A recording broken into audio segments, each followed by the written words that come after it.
My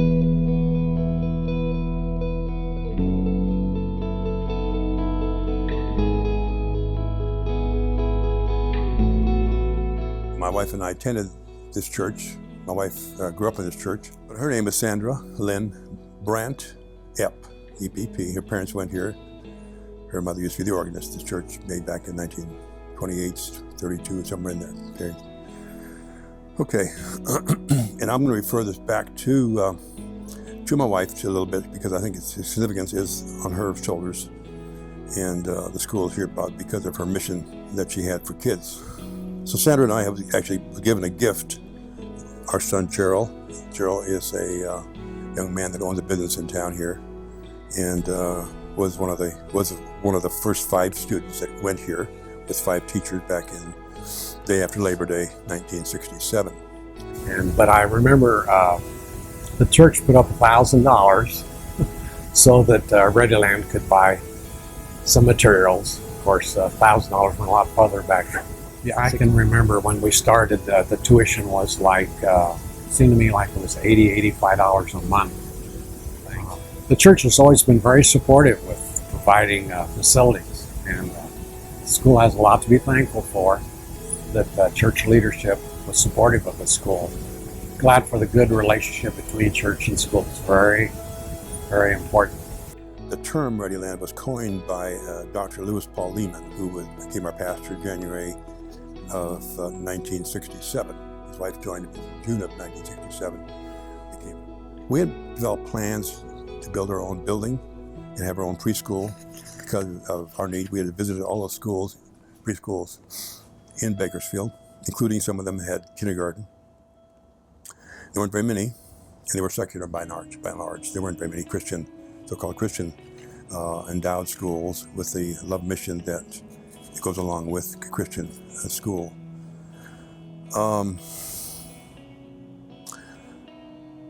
When Dr. Lewis Paul Lehman came on board, after several months, we were compelled, possibly, the Lord's doing, to abandon our own plans and to come to the church to Dr. Lehman and ask him if this is something that he'd be interested in promoting. And he was somewhat reluctant initially because he said, I've never done this before, but we've had a teenage program in Grand Rapids, so we're somewhat familiar with private schooling for older kids. But he says, with my wife's encouragement, I think we can give it a try. So from the spring until Edna got here in June, we were in the planning process and looking at the buildings and looking at the setting for which this school could become a reality. And Dr. Lewis Paul Lehman, who was the founder of Readyland Preschool along with his wife Edna Lehman, they hired me in 1975 as the church secretary, and the associate pastor at the time was Richard Gerbrandt. And I just remember the day that I got hired and the day I walked into the church office and could be working with those 2 incredible men was just, I mean, that was the beginning of I loved the church before, but that was my beginning of the love for the school. Dr. Lehman was an incredible man, and so was his wife Edna Lehman. When they started Readyland Preschool, my mother was the first cook for Readyland way back in the 1960s, the late 60s and early 70s.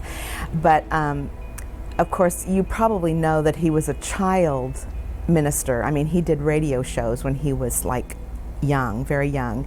And when he came to us, he was a very polished minister, and just every sermon you just hung on every word. Very quiet man, very shy man, but when he wasn't in the pulpit, very shy. I would come to work some days and there would be notes on my desk about what to do for that day for him, but I never saw him. He was always in his office behind closed doors, and he was there all day. And sometimes Pastor Gerbrandt would go knock on the door and say, "Come out of there, Paul, we need to go get coffee," you know, and then he would come out and he would say good morning or good afternoon, because it was like he was almost embarrassed. I mean, he really wasn't very social one-on-one, but he was a powerful minister. Yeah. And Edna ran the preschool, and Edna, she was the epitome of a perfect lady. I mean, when she came to work every day, impeccably dressed, nylons, high heels, hair coiffed to the nines, makeup that you know, but she was so down to earth. She loved the kids. She loved people. She was just the opposite of her husband. And but I also know that she always said, if there's not a See's candy shop in heaven, she doesn't want to go. She loved candy. During the summer, we got the green light to go ahead with it, and with people like Marvin Steinert, who had sent his own people here to set up the fire alarm systems outside. You probably still have some of those, more modern now than were then.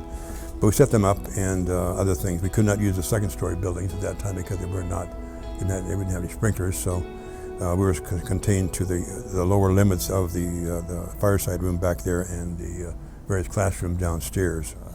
Guaranteed the success of the school by putting our personal finances behind the school in a limited way, but also in a way that would allow to the school to continue. And and it's an unknown product, but we had a lot of faith, and we really had a wonderful time of the opening. And then starting in Readyland, when parents were asking, why don't you go a little farther than just preschool? And then eventually we had a kindergarten class, and then that turned into going to third grade, and we're not going to go any farther than that. That's far enough. And people were asking, and even public school teachers were asking for us to continue on. And so they continued on through the 8th grade. I think I've taught in about 6 different rooms over the years, and I've seen this building expanded by them adding more feet to both sides of the upstairs, and that's why this overhang is here. The upper level of over the Readyland, they expanded it when I was here, and the one thing I remember that the summer that they did that is when we came back to work at the preschool, we had to pick up the nails because there was so many nails left in the ground as they were working, and different things like that. And I have students that ask, how old are you, Mrs. Armistead? And I say, oh, well, I'm older than the administration building, or as old as the dirt there by the administration building now. Will and I have been members of the church for this October, it'll be 50 years.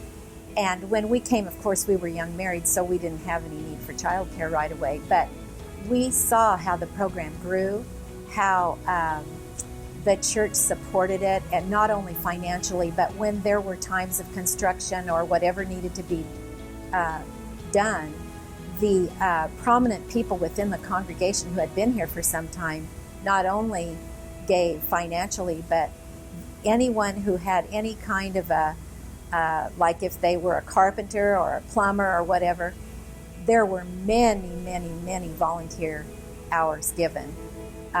And it was just exciting to see everybody working together.